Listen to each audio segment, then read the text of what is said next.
Malawi Brief. Mafunso akupitirira kuwafunsa mayi Chilima amene ndi mkazi wa malemu Dr. Salus Class Chilima, ndipo zambiri ndikusiyireni nokha zakambidwanso mu chichewa chomveka bwino, ndi tiyeni tonse timvetsere mafunso amenewa. Nthawi ya mafoko loko ngakhale timang'ana koma ndani ndi at least confirmation on the first same day. Kachiwiri ndikhulupirira ndi choncho eti. Kachiwiri chair ndimafuna ndingo fusa kwa in general kuti manong'onong'o ena amanena kuti panali mwina nkhani ngati zooneka ngati za upandu kudabwera kuno avalera ananenapo maonena kuti Achilima anadzayankhula maonena kuti ngati kuli kufa kundegemo ndikafera kongo ngati kuti oyamba singakhale ine. Ananena something like that. I mean, mwina ndakhala kuti sindikunena in the exact words koma anati pasa chithunzithunzi chimenecho kuti ananena aukauluka makwala ake. Ndipo amamveka so manong'onong'o onena kuti anthu ena anachenjeza Achilima kuti musakwere ndege imeneyi iwo kumabweretsa mawu ngati amenewa.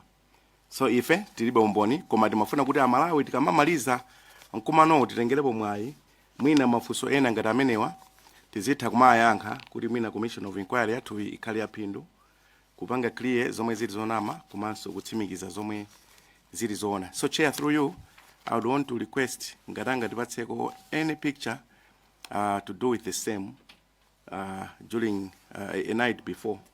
Zongambiri for now. Ineso kwambiri kumva mawu amene aja kuchokera kwa avalera kuti Achilima anayankhula mawu amene aja. It was very strange to me chifukwa aliyense amadziwa kuti Achilima tikamayenda amayendetsa okha galimoto. Chifukwa chachikulu chinali choti amakonda onena kuti nditati ndachita ngozi ndizafe ndekha ndisazaphe munthu mwana wa munthu wina. Nde kuti amadziwa kuti aukakwera ndege ndi maishaniru ndi achimanene akapheni anthu onse aja nde akachite dala. Ayi, not Salus Chilima. Never. Context mwina yomwe inayankhulidwa mawuwo ngati anayankhulidwa adi mwina ndi yomwe is missing, koma sindikukhulupirira kuti amapanga challenge kuti olo nditafa palibe vuto. No. He was a very cautious man and he was a very health conscious, kuonesesa kuti akuzisamala munthu woti akufuna akhale ndi moyo wautali kwambiri. Nde ndichowawa kumva kuti mwina anthu amaganiza kuti iwo anali ndi ngati death wish or something like that. No, I can confirm kuti absolutely not. Ziko. Chair pomaliza. No, mwina ndifose munjira ina.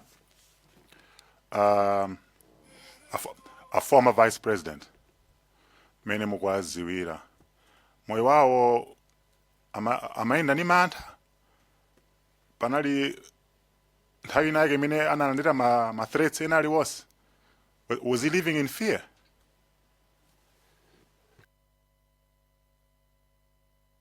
Our vice president was cautious chifukwa ndiziti amakhala atcheru nthawi zonse ndingamasulire choncho. Mbuyo mu ma attempts alipo on record, so I don't want to go into detail, koma we are aware of him being stoned ku Palombe, Machinga, I think at some point Mangocho something in nthawi ya campaign. So ma attempt ena amatha kubwera anthu mwina woti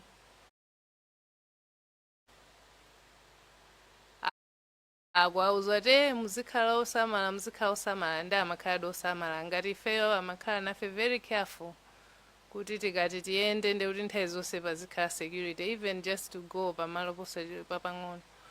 because amati sumaziwa bwino mitima ya anthu, and not everyone is a friend. So because of the position that he was in, he had to be cautious. So he was very cautious and always careful. Chair, my very last one is just to confirm, Kuti, you've mentioned that you tried to get a picture. Kuti muna esetsa nthawi imene amakupangani brief anzathu amene anadutsa report akujema na BFU kuti ayankhe mafunso ena zambiri zimaoneka kuti amangoganizira chifukwa zimapezeka kuti zilibe umboni. Mwanenapo kuti chifukwa panalibe ma instruments angapo kuphatikizapo flight data recorder komanso anyway zoti zathandizire kufufuza chomwe chachititsa ngozi ngati tingayichule kuti ngozi. So munanena kuti chifukwa kuti amangopanga ashumu zambiri mutafunsa kuti akupatseni mayankho ena amene samamveka, zinaoneka kuti anthu ena ake akuwakakamiza, achala ananena okha kuti anthu ena ake akuwakakamiza kupanga zinthu zopita mu njira ina yoti yosiyana ndi the norm, ndipo inu mutayesetsa kuti atchule anakanitsitsa kuwatchula. Would you confirm? Honorable, I think Mwandichako misunderstand Bangono. Okay. They admitted Kuti they were working on assumptions because there was no cockpit recorder, so there was no black box, so a lot of information on what was happening in those final moments they did not have. Komano amanena Kuti pali information ina yomwe they had to rely on a government source. Komana kana kuti uzachifwa ifeti manena kuti government source yongati anali amene anakuzani kuti feti masati niyo zoti function yamba tengoloko munazinga kuti mpana muike mreport ndamatayi ayizina zamatipasa munthu amene timagwira naye ntchito koma sana tiuze kuti munthu anayi ndani feti nawo zati munthu wenda amakuzani zina zolakwika.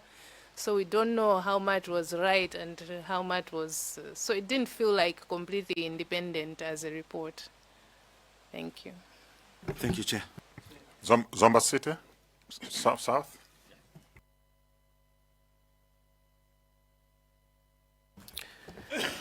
Thank you so much, Chairperson. Madam Chilima and Mike Amoto. I would like also to join my friends in conveying our condolences from the people of Zomba City South. Pepani kwambiri. Ndini mafunso atatu kapena naye ndingofuna just to follow up. Ndili pa page 2 ya report yanu. I think sindowerenga paragraph yoseyo. Koma munalemba kuti I was therefore surprised when later he informed me that he would go to the funeral. I asked how, and he said that the presidential program had changed from 1 to 5 p.m. departure. Pamenepa, did he inform you where this communication came from? No, he did not, Honorable. Yes, thank you very much. I'll move Madam Chilima to page 3. Munalemba za around 3 p.m. kuti mai Valera anakupezani ndi iwo ndi amene ananena kuti the plane was missing. Tangochita ni confirm kuti nthawi imeneyi boma linasanakuuzenibe kuti ndege kusowa chifukwa rescue efforts, search and rescue efforts zinazitayamba chama 12:45. Tachita ni confirm kuti boma linasanakuuzeni officially. Ayi boma linalisana nene. Zikomo kwambiri ndipitirirabe pa page yomweyo anzanga kuzomba Thondwe anafunsa za Dr. Squese kuti anatiuza kuti the plane had crashed. Ndemwe achitaso confirm kuti mawu ake anali omwewo crashed. Ndena Nelson maganiza zomwezo kuti komatu tinali tikuuzidwa kuti ndege yasowa koma apana kuuzani ndi to crashed. Ndemwe achita confirm. I hope it's on record kuti mayi Chilima anatauzidwa kuti it had crashed. So chair, this is for noting. Ndipitirirabe kupita page nzake mafunso anga ndongofuna confirmation mayi Chilima. Pa page 4 mukuti around 11 am I started getting condolence messages. Tukumbukiranso kuti malipoti amene tili nawo ndege inapezekanso around the same time. Tachita niso confirm kuti boma nthawi imeneyi linasanakuwuzeni kuti ndege yapezeka itagwa. I confirm koma mwina ndinene kuti palibe wa boma amene anabwera kuzatiuza kuti ndege yapezeka kapena kuti Achilima amwalira. Tinaonera pa social media. Zikomo kwambiri. Ndiye ndipita chakumapeto. Munanena kuti mukupita kunsipe. Anthu amagenda ena kumati taimani tiaone a VP komaliza. Ndiye munanena kuti you were given inadequate protection. Ndimafuna mukuchita describe the security detail at that time. Kuchoka kuno kafika kunsipe. What was the security detail like?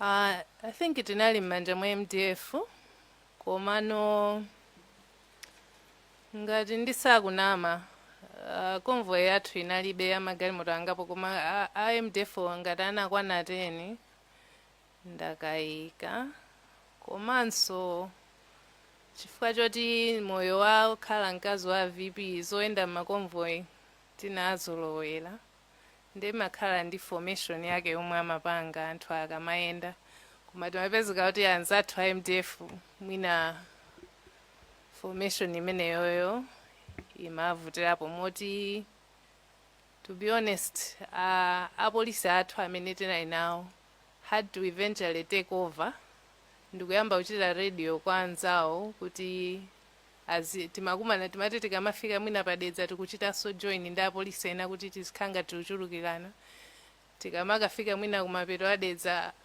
antchewa kuchita take over etc. So police had to come in because of the work of our close protection officers who now took over from it's unfortunate but it's the truth kuti the way the MDF was handling it with their small numbers and my crowd mina amakhalira tikamafika mu city center there would be hundreds and hundreds of people onse afuna agwire coffin onse afuna. So with 10 people at some point one of the MDF anadza khanga afuna kugwa and timaziwa tu yakangogwa ndekuti afera pompo apondedwa.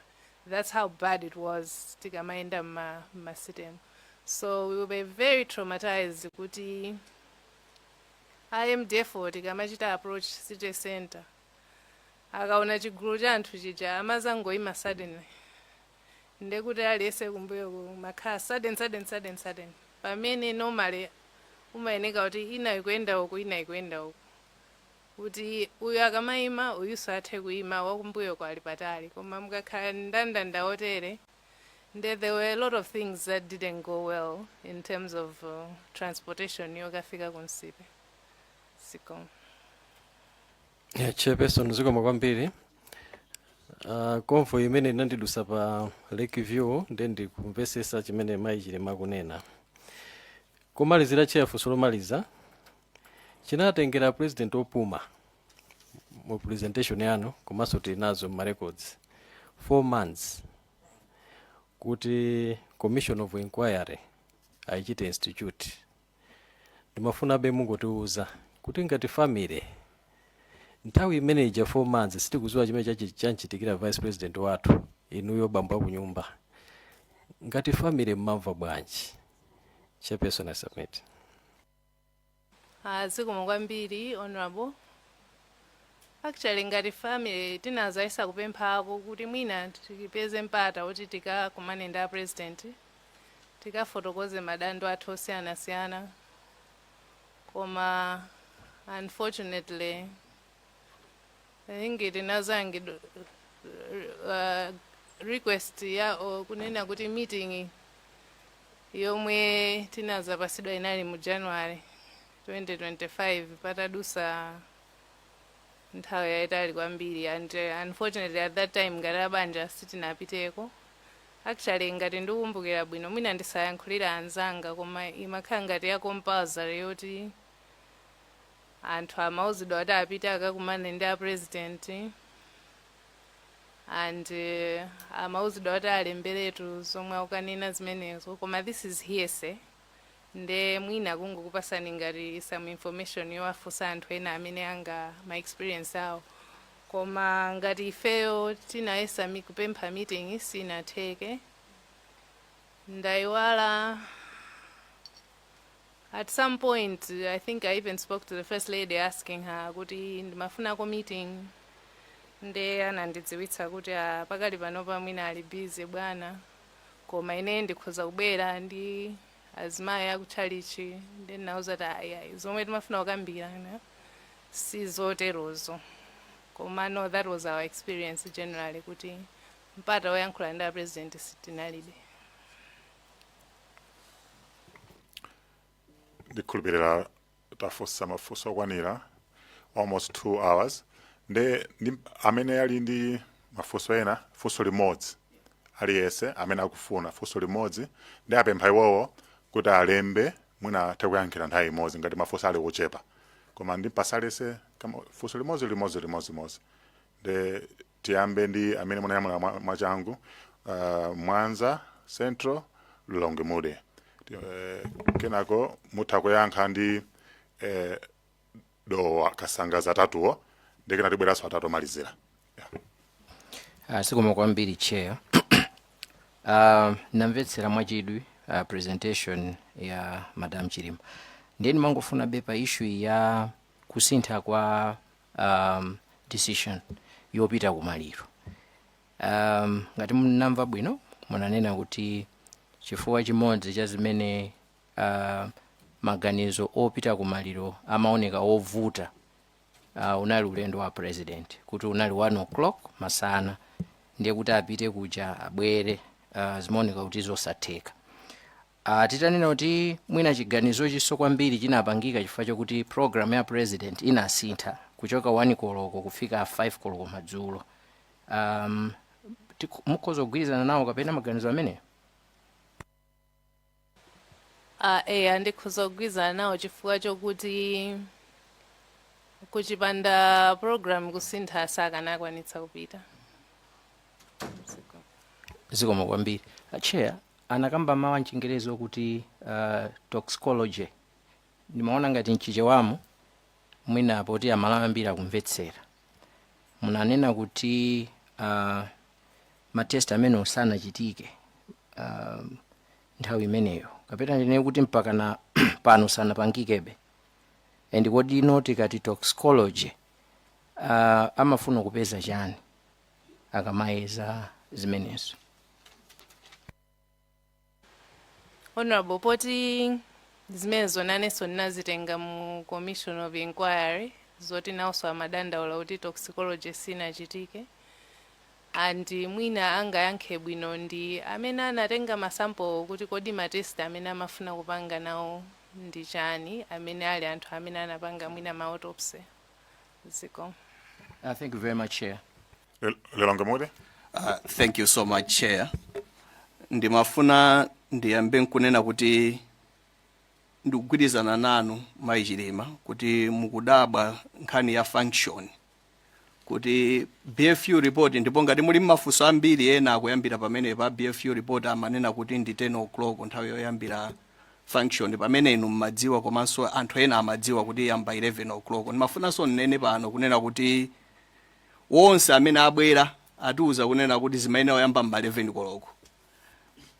Munthu mmodzi yekha amene adatiuza za 10 koloko ndi anduna a justice, ndi amene adatiuza kunena kuti out function imayambira 10 o'clock. So mwina tifufuza pamenepa kuti iwo adamva kuti chifukwa wina aliyense akunena za 11 koloko. Koma funso langa lubwera apa nkhani ya nthawi yonseyi tinagwirizana ndipo ndimamvetsetsa, nakufusaninso kangapo ndipo ndinalimbikira nkhani ya delegation.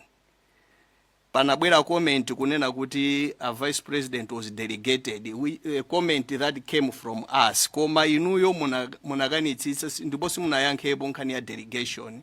Ngakhale ntafusa za ku South Korea simunayankhepo nkhani ya delegation. Ndiyeno ndimafuna ndimvetsetse bwinobwino kuti kapena ine sindinamve bwinobwino kuti inu munanena apo kunena kuti he was delegated. Kapena kuti anatumidwa. Pamenepo ndoti ndiyamba kuyankha zinthu zoti sindikudziwa. Mena nenera iwo anazangondiuza kuti ndipita. Whether he was delegated or not, then ndiyamba kuchita speculate. Ziko. Doka Sangasi. Ziko mwambiri chair. Munadzafotokoza mai Chilima kunena kuti kuchokera pa page 75 ya Commission of Inquiry report, a president, amene ndi a former president, anazindikira kuti nkhani ndi ya serious chama 3 o'clock. Then mafuna ndidziwe kuti kodi ni ndani weniweni mwina mu report mwamene anapereka information imeneyi kuti 3 o'clock ndi mene a president anamba kukhala serious kuti ayi nkhani ndi ya serious kwambiri chifukwa kunoko ku committee kuno tinalandira information kuchokera kwa anduna akale ahale mkandawire kuti itatha 4 hours kuchokera pa nthawi imene ndege inanyamuka kukiya amadikira kuti 4 hours ithe chifukwa amaganiza kuti popeza muli fuel wa 4 hours mwina ikhoza kukhala kuti ili kwina kwake, koma chamma 1 search and rescue inayambika. Ndipo mukukamba kwawo ahale mkandawire amanena kuti amalumikizanabe ndi a president opumawo komanso a commander. Then mafuna ndivesese bwinobwino kuti za 3 o'clock zikuchokera patipati. Honorable Nelson nangowerenga mu report zimenezo chifukwa alemba kuti at around 1500 hours the SPC, the MDF commander, the Inspector General of Police and the Minister of Health went to Kamuzu Palace to see His Excellency the President. It was during that meeting that His Excellency the President understood the gravity of the situation.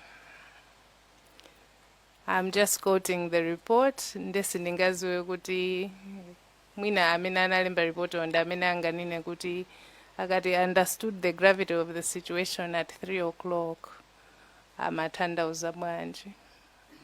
Mangofuna ndive clarification kuti mwina mukubvetsetsa kwanu mmene mutawerenga report yo maona ngati kuti mmene zikunenedwa kuti a president anapanga understand gravity of the matter around 3 ndiye kuti search and rescue inayambika nthawi imeneyo kapena inayambika mwina nthawi imene amanena ahale mkandawire kuti immediately after 4 hours chamma 1 search and rescue inayambika. Ziko mkwambi honorable report ikupitiriza kuti it was during that meeting that His Excellency the President understood the gravity of the situation and immediately instructed that a more comprehensive search for the aircraft needed to be instituted. Ndekuti mwina the prior search was not comprehensive. That's my understanding. Ziko. Last questions? Nzonzi, Chair Nzonzi Vai, and then there's Agasina, Deti Mariza, Kunagondi Zomba City.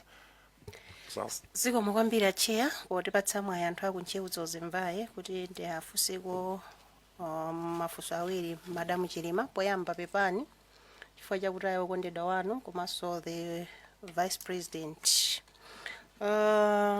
kumawaku mai idini anauza komiti ino kunena kuti adayitanidwa ku area 30 kuti akatenge zina kapena tunoti katundu wa anthu amene adachita ngozi ndikumwalirawa ndipo iwo adakapatsidwa foni. Ndimangofuna ndidziwe kuti kodi nanunso munali ndi mwayi woyitanidwako ngati mwayi udalipo akuthekera kuti adachita likava zinthu zina za malemu Dr. Saulus Chilima kudalipo ande mudapatsidwa ngati mudapatsidwa chani zimene mwina kuthekera kulipo kuti mwina mutho tithandiza komiti ino kuti mwina tithe kuthandizikira mukafukufuku wathu. Zikomo kwambiri. Zikomo kwambiri honorable.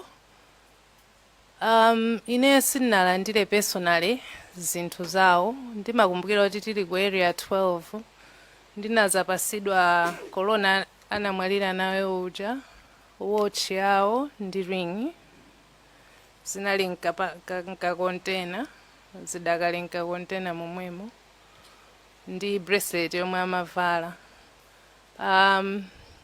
I think sindikumbukira bwinobwino komanso later chifukwa zina zamapasira apolisi athu anatipasira chikwama chawo ndi coat zomwe zinali completely drenched in jet fuel. Zimanunkha kwambiri zoti timazisiya panja kuti mwina fungo for a long time. Nkhani ya mafoni, I had to start asking patadusa mwezi ndikuona kuti mafoni sakubwera. Ndinayamba kufunsa kuyamba kuvutisa kuti kodi mafoni ali kuti and why are they being held. Zina zonse mwapereka mosavuta mosafusidwa koma mafoni were withheld until over a month pamene tinazapasidwa mafoni awiri ophwanyika. I think we are missing one, but I can't confirm, but I think he had 3. Komano tinapasidwa after following up kuti kodi mafoni bwanji, because I just felt like kuti I didn't understand why they were being kept for so long. Ziko. Thank you, Chair. Desa Kasena, and then timaliza ndi Zomba City South. Chair, sintenga nthawi chifukwa mafunso angapa amene afuna ndifunse. Mvai has just asked and anafunsa so ku lungemude ya delegation. Koma ndimafuna ndifunse just a supplementary an extension funso mena funsa ali nchewu Mvai ya katunda amene anapangidwa recover nkhani ya phone. You said you think he had 3. Mganza ni mafona awi. I wanted you if you can be certain kuti ni mafona ngati out of the 2 munandilawa. Nalo awilo kawo pana panaso phone ina. And if those phones wanalodi anaphwanyika enamati the phones were tampered, some information were taken out in the phones.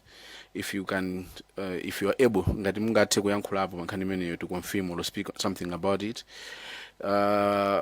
Court ndi the bag idapangidwa recover tinalandira mboni kwa avalera anena kuti he was manota akafika kunzuzu akavalira kunzuzu zovala kuti apita nokumaliro popita sana vale suti ngakhale anthu amanena kuti ena makabe kuti ayi mwina zovala zimene zinaoneka mthuzi zinazo zimene adavala ku nyumba. I'm not so sure if you're comfortable to speak about it. Ndikuti zinabwera zovala zina bag imene inabwera ndi enawo. Pomalizira Chair, I only ask the Madam Chilima.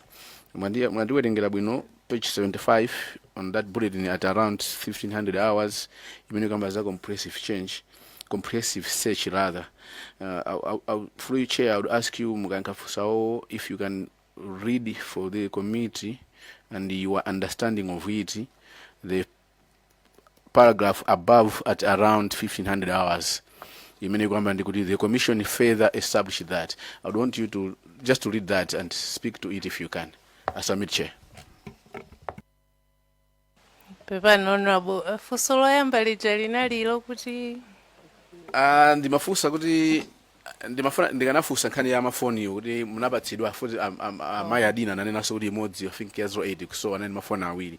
So anayafusa kale chemwalanga kunchewu Mvai ndemwe anena kuti you think he had 3 phones from nandra awiri woka ndeni mafuna mbange confirm kuti anani mafoni angati.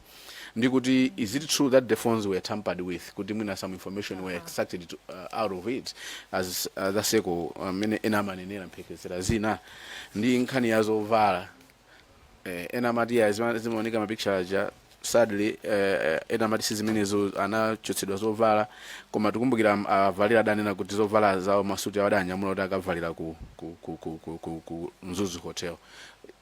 Zimenezo zinabwereraso zimene zinapezeka bag munalandirayo. I wanted to confirm on that one. The last kungondiwerengera the page 75 paragraph ya mwamba ya imene munawerenga musimwache. Okay, zikomo kwambiri. Mafoni I can't confirm kuti analipo awiri atatu chifukwa chokuti amasintha nde koma ine nalandira awiri and mwina ndophwanyika kwambiri kuti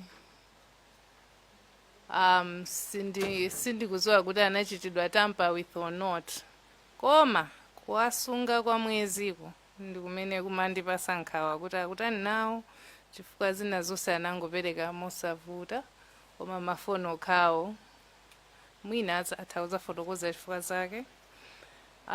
In terms of zovala, sindinalandire zovala kupatula court yawo zoti amayenika nditero nditi sindinalandire zovala zina zilizonse, ndinangolandira court and chikwama chomwe ndikunenacho ndi briefcase osati chikwama cha zovala ziko.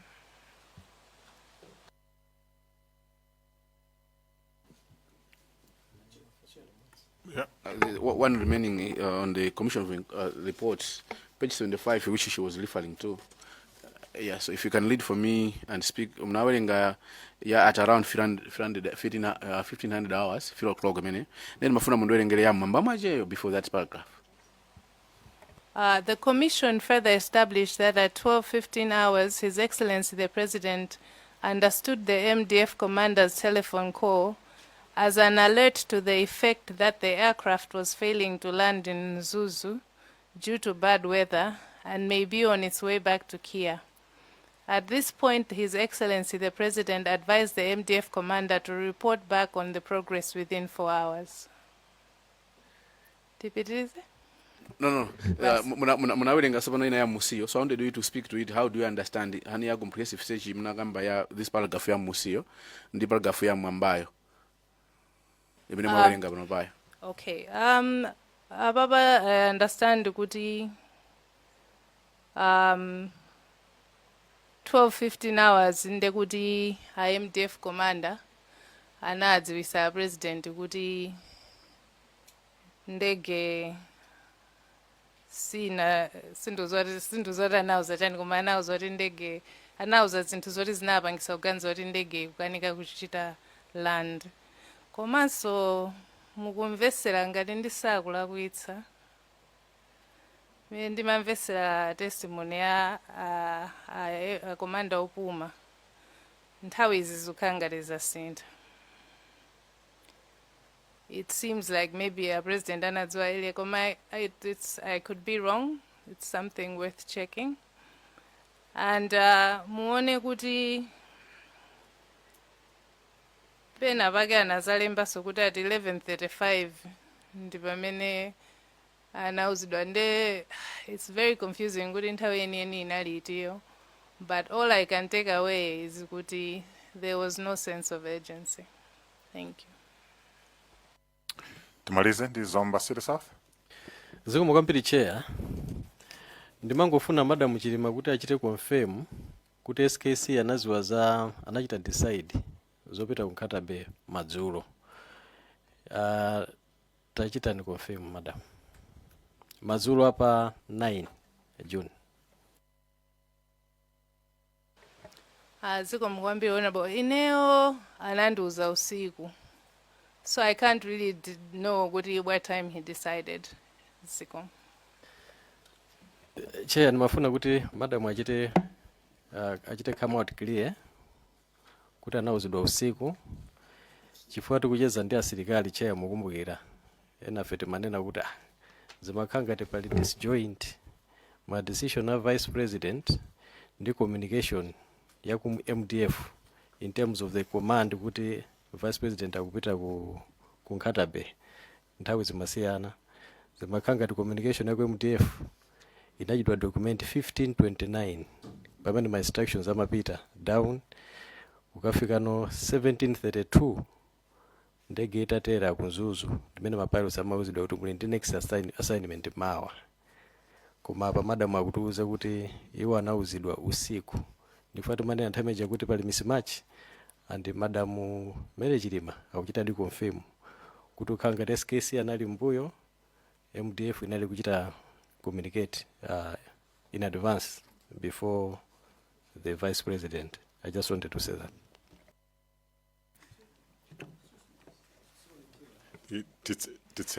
Sorry, Chair, I'm confused with that comment that has been given at the end.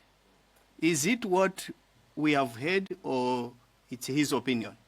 Because what we have heard is not the comment at the end. I'm confused. Ndimafunsa kuti Mai Chilima achite confirm kuti VP anauza nthawi yanji zoti akupita ku Nkatabe atiuza kuti ndi usiku. Ndiye ndimafunsa kuti kodi decision anapanga usiku ndi atiuza kuti iwo anangouzidwa usiku. Ndiye ndimanena kuti communication ndinafunsanso atabwera azathu a ame kuti bwanji zikukhala ngati zikusiyana chifukwa mu MDF report communication from MDF headquarters to operations was at 15:29. Ndipo mapilot anauzidwa ati 17:32 atafika kunzuzu. Mukhoza kukumbukira kuti zimene zinali choncho. Then machita no follow up with Madam Chilima kuti kodi iwo anauzidwa nthawi yanji to reinforce kapena to dispute that disparity that we had detected area. Ndiye akutiuza kuti anauzidwa usiku. Ndiye ndikunena kuti that discrepancy still stands.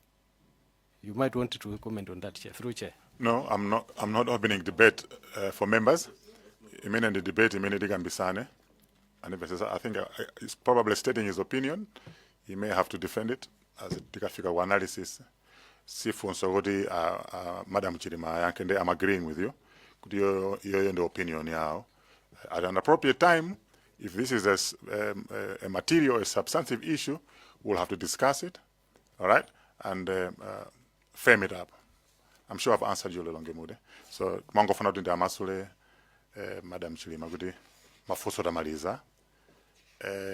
Ine mango funa kudziwa umoyo wanu kuti chokere ni tsiku limene chazafika tsiku la lero. Mukuyang'aniridwa, mukusamalidwa, boma likukusamalani, ndipo chiyembekezo chanu ndi cha mtundu wanji. Pokala anafedwa, kuli mapensioni, kuli madamages, ena ndi ena. Chiyembekezo chanu ndi cha mtundu wanji. Zikomo kwambiri, Honorable Chair. Ndinene kuti chichitikire ni zovuta. Ma benefits anapitirira mpaka na nthawi yomwe tinakavota.